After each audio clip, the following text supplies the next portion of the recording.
Two cardinals, one church, two dramatically different readings of the same crisis.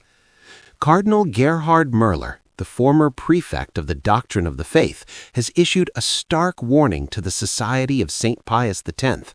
Consecrating bishops without papal approval cannot be justified before God and man by anything or anyone. Those involved, he says, will be excommunicated and cut off from the life of grace and communion with God. Meanwhile, Cardinal Joseph Zen of Hong Kong sees the situation differently. The SSPX, he argues, should not be compelled to accept teachings that clearly contradict the Church's sacred tradition. Using a biblical analogy, Zen likens the SSPX to Joseph, rejected by his brothers, with Cardinal Fernández as the hostile brothers and Pope Leo as Reuben, the good brother who seeks to protect. The divide between these two cardinals reveals the deeper fault line running through the Church. In a lengthy interview with the German Catholic magazine Communio, Müller defended the orthodoxy of Vatican II against SSPX criticisms. He argued that the Council's statements on other religions, including Islam, must be read within the broader context of the Church's entire tradition, a reading that rules out a relativist interpretation. On religious liberty, Müller insisted the Church has not changed its position in substance. He cited 19th century Bishop Wilhelm von Ketteler, who defended religious freedom as the natural right of every human being during the Kulturkampf, showing continuity between Vatican II and earlier Catholic teaching. Müller's conclusion is absolute. Whoever confers or receives episcopal ordination without permission is indeed validly ordained, he acknowledged, but the Holy Spirit bears witness against him because he acts not out of love, but according to his own discretion. Zen's reading begins with a different premise. In his March 6th reflection, the Hong Kong cardinal acknowledged that a schism must be avoided with every effort. It would cause serious and lasting damage to the Church.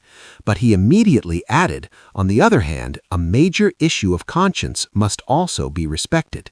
For Zen, the question is simple. How can someone be forced to follow teachings that evidently deny the holy tradition of the Church? He sees Pope Leo as a potential mediator, a Reuben figure, who, while not denying the conflict, seeks to prevent the most drastic outcome.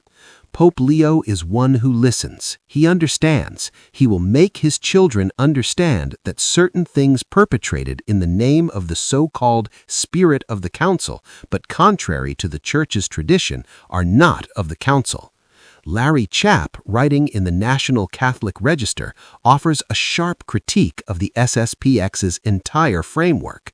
He argues that once you pit the modern magisterium against the true magisterium of true tradition and use the latter to reject the former, you're left with a deep ecclesiological incoherence.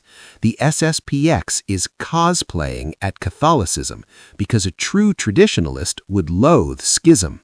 Yet Müller's own position faces questions. He says SSPX criticism of Vatican II would be justified only if the Council actually taught what they attributed to it. But what if the Council's texts, read plainly, seem to support the SSPX's concerns? The hermeneutical battle continues. What emerges is this. Müller sees schism as the graver sin. Zen sees forcing consciences against tradition as the graver violation. Both love the Church, both claim fidelity, but their visions for how to navigate this moment pull in opposite directions. Müller concludes with St. Augustine, "Whoever does not love the unity of the Church is not in possession of the Holy Spirit." Zen concludes with confidence in Pope Leo. He has begun the catechesis on the documents of the Council. It is to them that we must all return. Both cardinals pray for unity. They simply disagree on what unity requires and on whether the price of preserving it may sometimes be losing the truth that gives it meaning.